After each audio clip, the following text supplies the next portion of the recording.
عليك يا شفيع المذنبين الصلاة والسلام عليك يا رحمة للعالمين الحمد لله رب العالمين خالق السماوات والأرضين الصلاة والسلام على من كان نبيا وآدم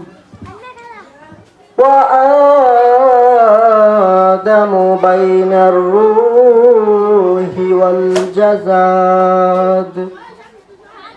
أجمد الأجملين أكمل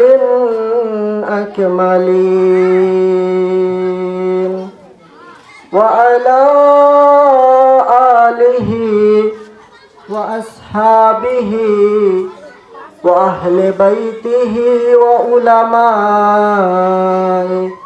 أهل سنته والجماعة أجمعين সকলে আমার সাথে সাথে মহব্বতে পড়ুন আউযু বিল্লাহি মিনাশ শাইতানির রাজিম বিসমিল্লাহির রহমানির রহিম ওয়া মা আরসালনাকা ইল্লা রাহমাতাল লিল আলামিন সাদাকাল্লাহুল মাওলানাল আযীম وصدق رسوله النبي الحبيب الكريم ونحن على ذلك لمن الشاهدين والحمد لله رب العالمين একটি জবান বন্ধ রাখবেন না আওয়াজ করে মহব্বত বলেন সুবহানাল্লাহ প্রাণ জল বাসাইয়া বলেন ইয়া রাসূলুল্লাহ ফি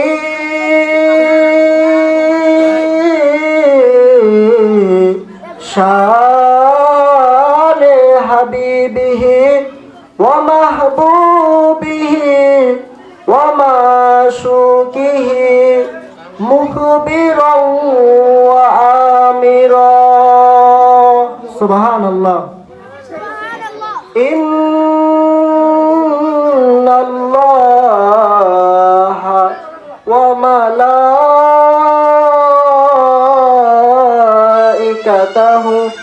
ইউসাল্লুনা আলান নাবি ইয়া أيها الذين آمنوا صلوا عليه وسلموا تسليما اللهم محبت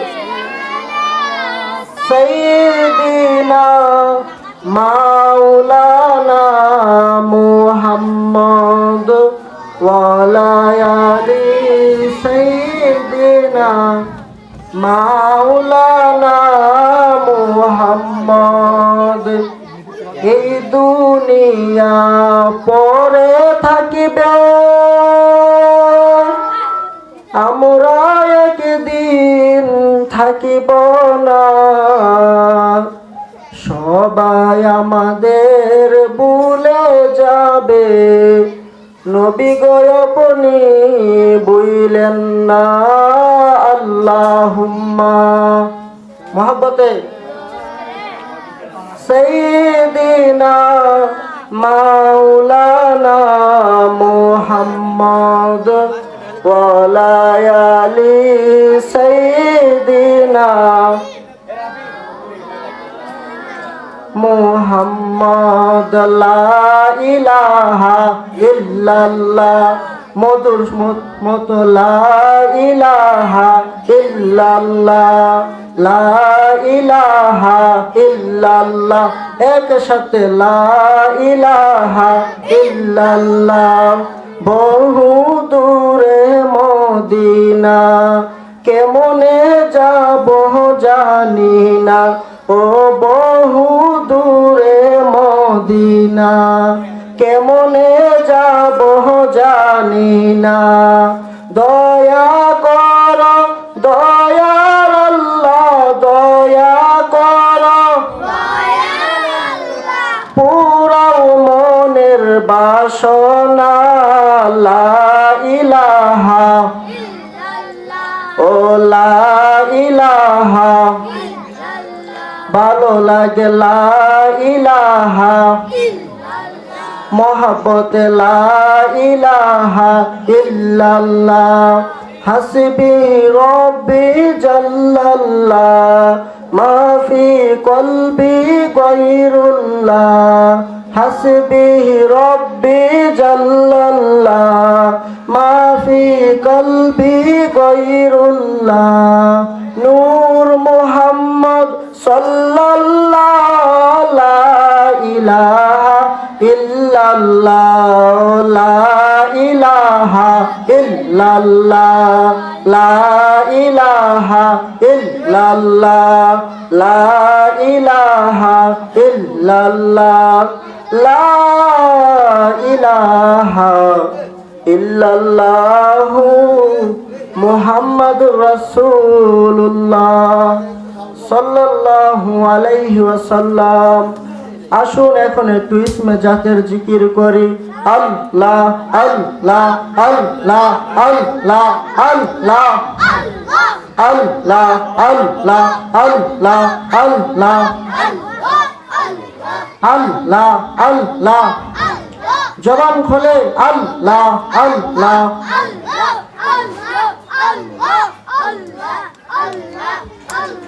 আল্লাহ আল্লাহ নবীর প্রেমে পাগল হইয়া আসলাম মাহফিলে নবীর প্রেমে পাগল হইয়া আসলাম মাহফিলে আমার জীবন ধন্য হইত নবীকে পাইলে আল্লাহ আল্লাহ আল্লাহ আল্লাহ আল্লাহ মনসুর হাল্লাজ পাগল হইল নূর নবীর প্রেমে মনসুর হাল্লাজ পাগল হইল নূর নবীর প্রেমে ওই পাগলের মতো পাগল বানাও আমাকে মাশাআল্লাহ মারহাবা আল্লাহ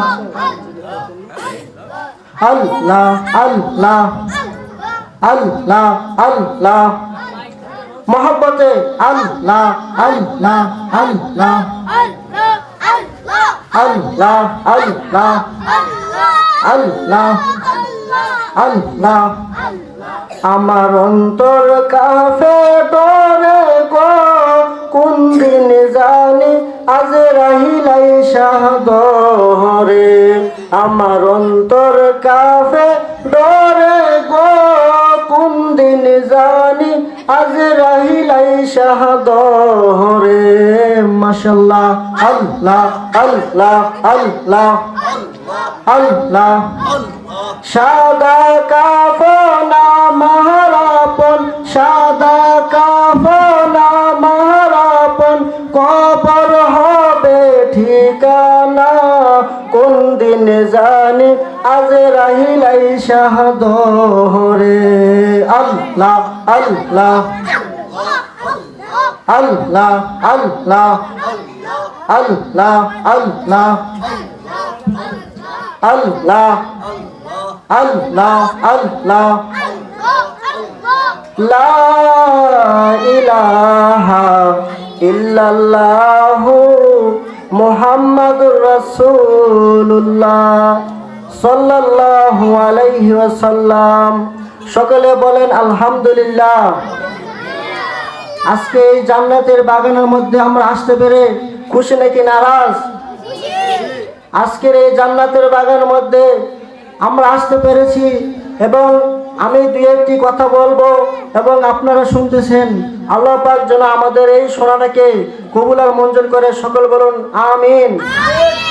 তার সাথে সাথে লক্ষ কোটি দুরূদ ও সালাম ওই নবীজি নূরানি কদম মোবারকে, যে নবীকে সৃষ্টি না করিলে আল্লাহ পাক কোনো কিছু সৃষ্টি করিত না। ওই নবীর এরকম পাওয়ার ছিল, ওই নবীজির চেহারা মোবারক এরকম উজ্জ্বল ছিল।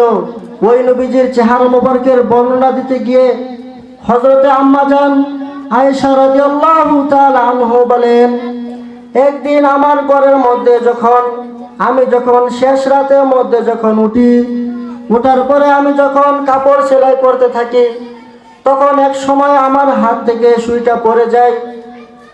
সুইটা পড়ে যাওয়ার পরে আমি খুঁজতে থাকি, কিন্তু আমি ওই সুইটা খুঁজে পাই না। কিন্তু এমন সময় যখন আমার দয়াল নবী, মায়ার নবী আসলো, আমার নবীজির চেহারা মোবারকে নূরে ঝলকের কারণে এমন আলো ঝলমল করতেছে। ওই আলোর কারণে আমি আমার নবীকে, আমার যে সুইটা পড়ে গিয়েছিল ওই সুইটাকে আমি খুঁজে পেয়েছি। বলেন সুবহানাল্লাহ। নবীজির চেহারা মোবারকের কত পাওয়ার, বলেন সুবহানাল্লাহ। তারপরে আপনার নবী, আমার নবীর থুতু মোবারক এমন ছিল, এমন পাওয়ার ছিল। আজকে আমাদের থুতু, যদি আমাদের কোনো আপন মানুষ, যদি আমাদের কোনো কাছের মানুষকে যদি আমরা শরীরের মধ্যে যখন থুতু নিক্ষেপ করি, তখন ওই মানুষটা রাগ করে কি করে না? কিন্তু আপনার নবী, আমার নবীর থুতু মোবারক এমন ছিল, যখন হযরতে আলী রাদিয়াল্লাহু তাআলা আনহুকে একদিন সাপে কেটেছিল, তো সাপে কাটার পরে আলী রাদিয়াল্লাহু তাআলা আনহুর চোখ দিয়ে পানি পড়তেছে, তখন আপনার নবী, আমার নবী বলেন, তুমি কেন কাঁদতেছো? তখন বলল যে, ইয়া রাসূলুল্লাহ, ইয়া হাবিবাল্লাহ, আমাকে সাপে কেটেছে। তখন রাসূল সাল্লাল্লাহু আলাইহি সাল্লাম থুতু দিয়ে নিজের হাত দিয়ে তখন ওই সাপ, যেখানে সাপটি কামড় দিয়েছে ওই জায়গাটির মধ্যে যখন দিয়ে দিল, তখন সাথে সাথে সাপের বিষ নেমে গেল। বলেন সুবহানাল্লাহ। আমার নবীর থুতু মোবারকের দাম আছে নাকি নাই? তারপর ছিল আমার নবীর গাম মোবারকের এমন পাওয়ার, একটি বাড়ির মধ্যে যখন বিয়ে হবে, তখন ওই বাড়ির লোকটি আসলো নবী, তো বলল, ইয়া রাসূলুল্লাহ, আমাকে কোনো কিছু দেন, ইয়া রাসূলুল্লাহ, আমি কিছু নিতে চাই। তখন রাসূল বললে, তুমি একটি আতর আনো, তুমি একটি সীসা আনো। তখন ওই রাসূল সীসার মধ্যে নিজের শরীরের গাম মোবারক থেকে একটু গাম দিয়ে দিলেন। গাম দেওয়ার পরে দেখতে পেলেন যে, বললে, তুমি এই গামটা নিয়ে যাও। তখন নিজের বাড়ির মধ্যে নিয়ে যখন দিল, তখন মেশকে আম্বর মতো সারা মদিনা শহর মতো সারা দেশের মধ্যে ওই গ্রামটা ছড়িয়ে গেল। বলেন সুবহানাল্লাহ।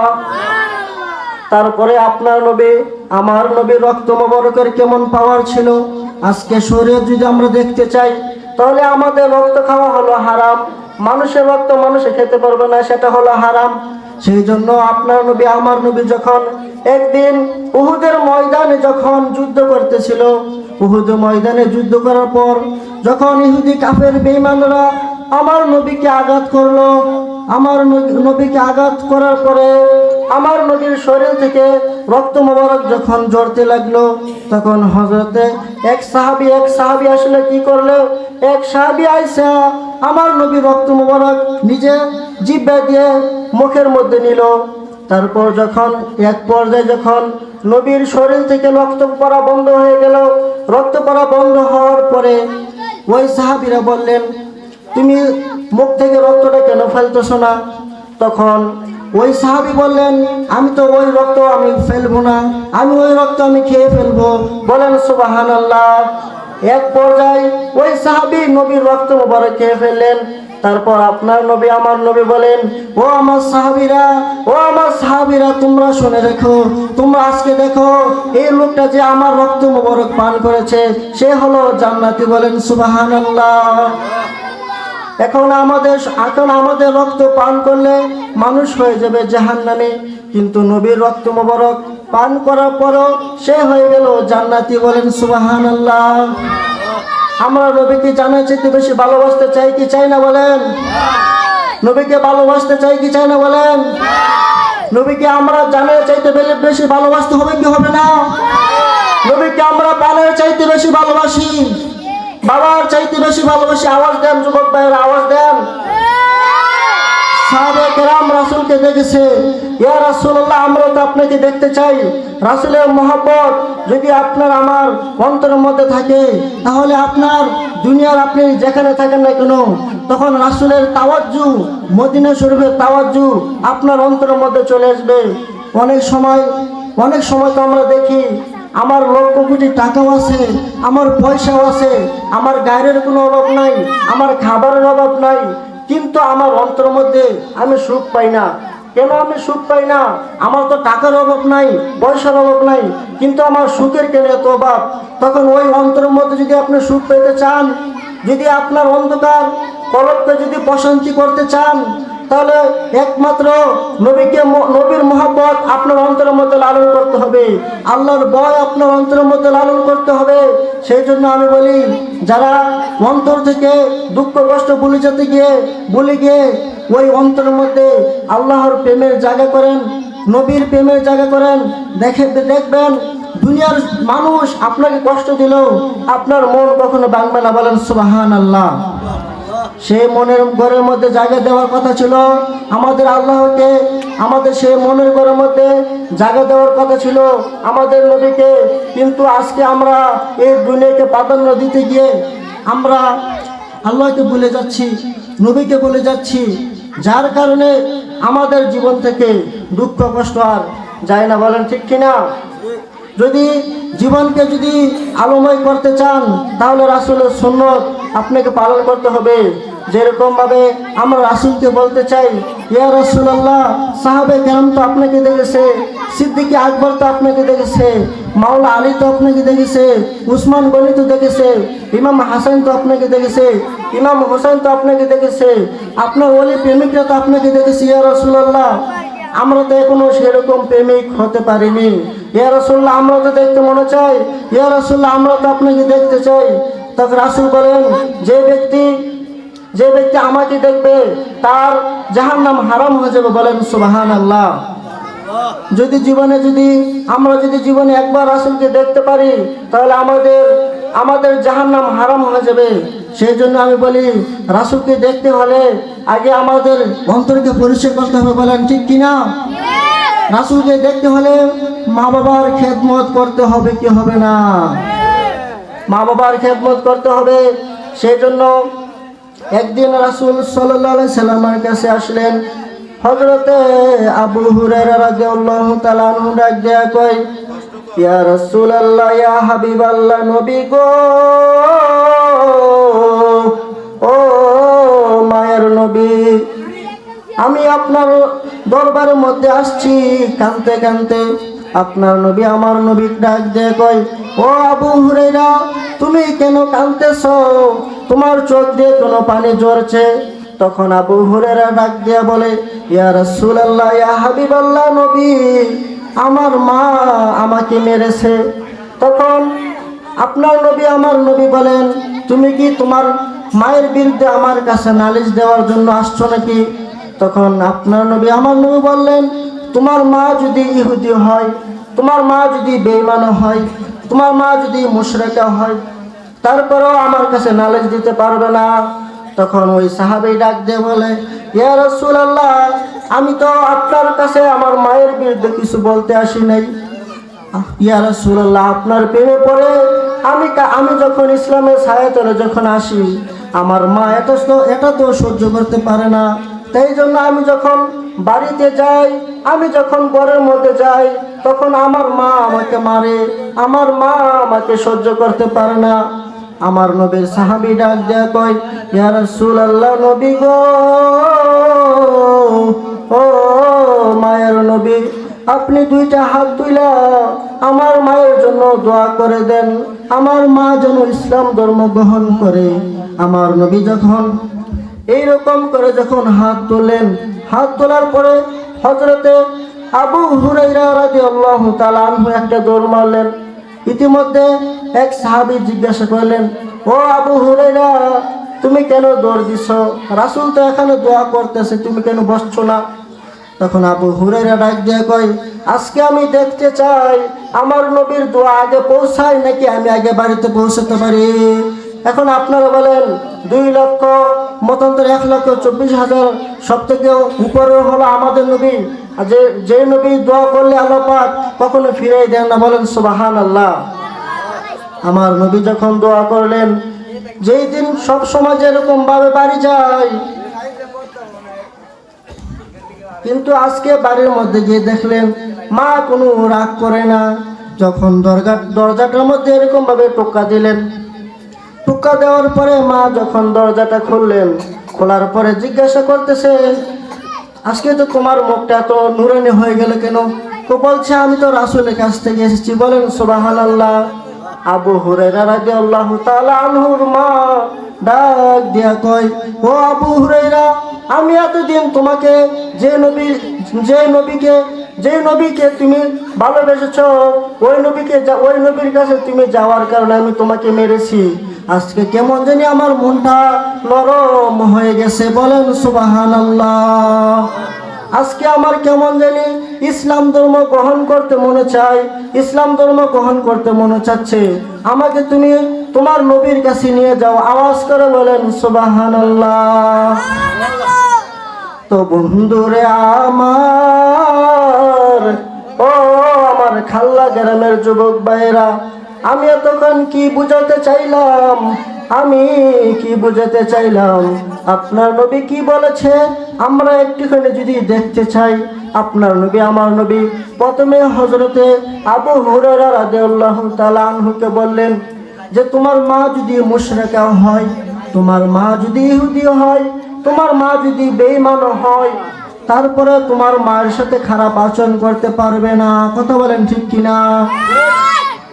এখন আমাদের সমাজের মধ্যে দেখা যায়, আমাদের দেশের মধ্যে দেখা যায়, সন্তান মা বাবা বৃদ্ধ হয়ে গেছে, আজকে মা বাবাকে সন্তান কোনো দাম দিচ্ছে না।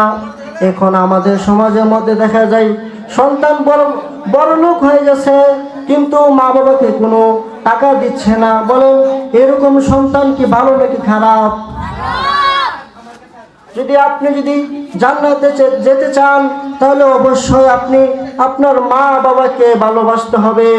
মা বাবা যে এরকম ভাবে বলবে চলতে, সেই রকম ভাবে আপনাকে চলতে হবে, কি হবে না? এখন আপনাদেরকে একটি উদাহরণ দিয়ে বলতে চাই। এখন মনে করেন এই হাবিবে মনে করেন বিয়ে করছে, ওনার একটি ছেলেও আছে। উনি তো ওনার ছেলেকে নিয়ে স্বপ্ন দেখতেছে যে আমার ছেলেটা একদিন বড় হবে, বড় হওয়ার পরে আমার ছেলেটাকে আমি বিয়ে করাবো। বিয়ে করানোর পরে আমার ছেলেটা নাতি হবে। তারপর আমি আমার স্ত্রী আমরা ঘর সংসার করব, আমার ছেলে মেয়ে রান্না করবে, তখন আমরা সুন্দর করে আরামায়েশ করে জীবনটা কাটাবো। কিন্তু এখন আমাদের সমাজটার মধ্যে এমন হয়ে গেছে, মা বাবা কষ্ট করে আর সন্তান মা বাবাকে কোনো খোঁজ খবর নেয় না। আজকে বিয়ে করছে, কাল 2 মাস যেতে পারে না, 3 মাসও যেতে পারে না, ওই সন্তানটা বলে আমি জুদা হয়ে যাব, আমি আমার মায়ের কাছে থাকতে পারবো না। এরকম কুলাঙ্গার সন্তান সমাজের মধ্যে আছে নাকি নাই? এরকম কুলাঙ্গার সন্তানদের জন্য আজকে মা বাবা বৃদ্ধাশ্রমে যেতে হয়। আজকে মা বাবা সন্তানের কাছ থেকে যে ওষুধের জন্য টাকা খাবে, সেটা বিদ্যুতের মতো চাইতে হয়। আজকে মা বাবাটা বৃদ্ধ হয়ে গেছে বলে সন্তান মা বাবার কোনো কথা মানে না। আজকে সন্তান মা বাবার কোনো কথা মানে না। আপনি দেখেন আপনার মা আপনাকে কতটুকু ভালোবেসেছে। যখন আপনি আপনার মায়ের পেটের মধ্যে যখন ছিলেন, তখন আপনি আপনার মায়ের পেটের মধ্যে লাথি মেরেছেন, তখন সেই দিন কিন্তু আপনার মা আপনার বাবার কাছে কিন্তু বিচার দেয় নাই। বলে না যে আমার ছেলে আমাকে লাথি মারছে, কষ্ট পেয়েছি, আমার ঘুম হয় না। তারপরে আপনার বাবার কাছে কিন্তু একটা দিনও বলে নাই, আপনার বিরুদ্ধে একটা নালিশও দেয় না। কথা বলেন ঠিক কিনা? কিন্তু এখন সমাজের মধ্যে এমন হয়ে গেছে, সন্তান মায়ের বিচার জমায়, সন্তান মায়ের বিরুদ্ধে অন্যজনের কাছে বিচার দেয়। এরকম সন্তান আছে নাকি নাই? বলেন এরা হলে কেমন সন্তান? কুলাঙ্গার সন্তান কিনা?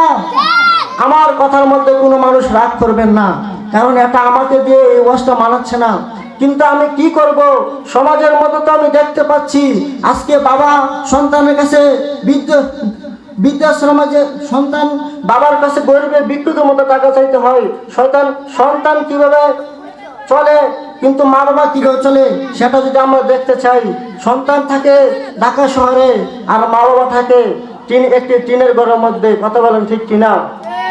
তারপরে আমি আবার যারা মা বাবা আছে তাদেরকে বলতে চাই, আপনারা অবশ্যই আপনাদের ছেলে মেয়ের প্রতি ইনসাফ করতে হবে। সকলকে আপনি ঠিক চোখে দেখতে হবে। যদি আপনি ঠিক চোখে দেখেন তাহলে অবশ্যই আল্লাহ পাক আপনাদেরকে কবুল করে নেবে। আর ছেলে মেয়েদেরকে বলবো অবশ্যই মা বাবার কথা মতো চলবেন। আজকে আপনার মা আছে, কালকে আপনার হয়তো নাও থাকতে পারে। এমন অনেক মানুষ আছে, এখানে অনেক এমন ভাই আছে যাদের মা বাড়িতে গেলে মা বলে ডাকতে পারে না, বাড়িতে গেলে বাবা বলে ডাকতে পারে না। আজকে এখন আপনার মা আছে, আপনার মাকে আপনি সম্মান দিতে হবে। একদিন সাহাবে কেরাম রাসূল সাল্লাল্লাহু আলাইহি সাল্লামকে প্রশ্ন করলেন, ইয়া রাসূলুল্লাহ, ইয়া হাবিবাল্লাহ, নবী, এই পৃথিবীতে আমি কাকে বেশি সম্মান করব? এই পৃথিবীতে কে আমার থেকে বেশি সম্মান পাওয়ার যোগ্য? তখন আপনার নবী, আমার নবী ডাক দিয়ে কয়, সাহাবী, তুমি শোনো, এই পৃথিবীতে তুমি তোমার মাকে বেশি সম্মান করবে। বলেন সুবহানাল্লাহ। সাহাবী যখন আবার প্রশ্ন করলেন, ইয়া রাসূলুল্লাহ, তারপর আমি কাকে বেশি সম্মান করব? আমার নবী বলেন, তোমার মাকে। যখন তিনবার জিজ্ঞাসা করলেন, ইয়া রাসূলুল্লাহ, আমি কাকে বেশি সম্মান করব? আপনার নবী, আমার নবী বলেন, তোমার মাকে। চতুর্থবার যখন প্রশ্ন করলেন, ইয়া রাসূলুল্লাহ, তারপর কাকে আমি সম্মান করব? বলেন যে তোমার বাবাকে। তারপর আমি কাকে সম্মান করব? বলে যে তোমার প্রতিবেশী, আত্মীয় স্বজন। তখন আপনার নবী, আমার নবী হাদিসের মধ্যে মায়ের কথা তিনবার বলেছে, বাবার কথা বলেছে একবার। কেন বলেছে? মায়ের দাম বোঝানোর জন্যই তো বলেছে। কথা বলেন ঠিক কিনা? আজকে আমি আমার তো পক্ষ থেকে আমি বলতে চাই, যারা আপনার মা বাবা যারা বৃদ্ধ হয়ে গেছে, আপনার মা বাবা যারা আজকে তাদের সেই যৌবনটা আর নাই, আপনারা অবশ্যই মা বাবাকে হাত খরচ বেশি করে দিয়ে রাখবেন। যতটুকু তৌফিকে কুলাই ততটুকু দিয়ে রাখবেন। কথা বলেন ঠিক কিনা? আজকে যদি সন্তান যদি মা বাবার খোঁজ খবর না নেয়, হাসর ময়দানে ওই সন্তানকে জবাবদিহিতা করতে হবে কি হবে না? আজকে দেখা যায় এক সন্তানের কাছে থাকে, বাপ থাকে এই সন্তানের কাছে 1 মাস, মা থাকে এক সন্তানের কাছে 1 মাস। তো এরকম করে ভাগাভাগি করে যখন নিয়ে চলে যায়, এটা তো আমাদের নবী এটা শিক্ষা দেয় নাই। যদি যেই সন্তানরা সঠিক হয়ে থাকে তাহলে অবশ্যই সে তার মা বাবাকে সম্মান করে। কথা বলেন ঠিক কিনা? মা বাবার সম্মান করার সাথে সাথে অবশ্যই আমার আর বেশি সময় নাই, আমি শেষ মুহূর্তে আপনাদেরকে একটি কথা বলতে চাই। নামাজ পড়বেন, রোজা রাখবেন, আমল করবেন, রাসূলকে ভালোবাসবেন, আল্লাহকে ভয় করবেন। অবশ্যই অবশ্যই আকীদা ঠিক রাখবেন, আল্লাহকে ভয় করবেন, নামাজ পড়বেন, হজ করার সময় হলে হজ করবেন। খোদার কসম, আপনি যখন কবরে যাবেন আপনার কবর নূরের আলো জলমল হয়ে যাবে। বলেন ঠিক কিনা? আজকে আমরা দেখতে পাই সমাজের মধ্যে কিছু মানুষ মরে যায়, কিন্তু তাদের কবর মধ্যে কেউ দোয়া করতে যায় না। কেন করতে যায় না মনে রাখবেন, তারা আল্লাহর কাজ করে নাই। আপনি যদি আল্লাহর কাজ করতে পারেন, তাহলে কিয়ামত পর্যন্ত আপনাকে মনে রাখবে। কথা বলেন ঠিক কিনা? তাই জন্য কবি বলেছেন, এমন জীবন তুমি করিবে গঠন, মরণে হাসিবে তুমি, কাঁদিবে ভুবন। মানুষ মানুষকে ভুলে যায়, কিন্তু মানুষ মানুষকে 700 বছর পরে মনে রাখে, শ্রদ্ধা করে, ভালোবাসে, অন্তর দিয়ে সম্মান করে। যেরকম ভাবে আমরা দেখতে পাচ্ছি যে 700 বছর আগে হযরত শাহজালাল রহমতুল্লাহ আলাইহি বাংলার জমিনের মধ্যে এসেছেন, আমরা এখনো কেন তাদেরকে স্মরণ করি? একটাই মাত্র কারণে, কারণ তাদের জীবন দিয়েছে আল্লাহর পথে, তাদের জীবন দিয়েছে রাসূলের পথে। তাই জন্য আমরা তাদেরকে মনে রাখি। কথা বলেন ঠিক কিনা? আজকে আপনি যদি বাংলার জমিনে আপনার নামটা থাক, সেই জন্য আপনি অবশ্যই নবীকে ভালোবাসতে হবে।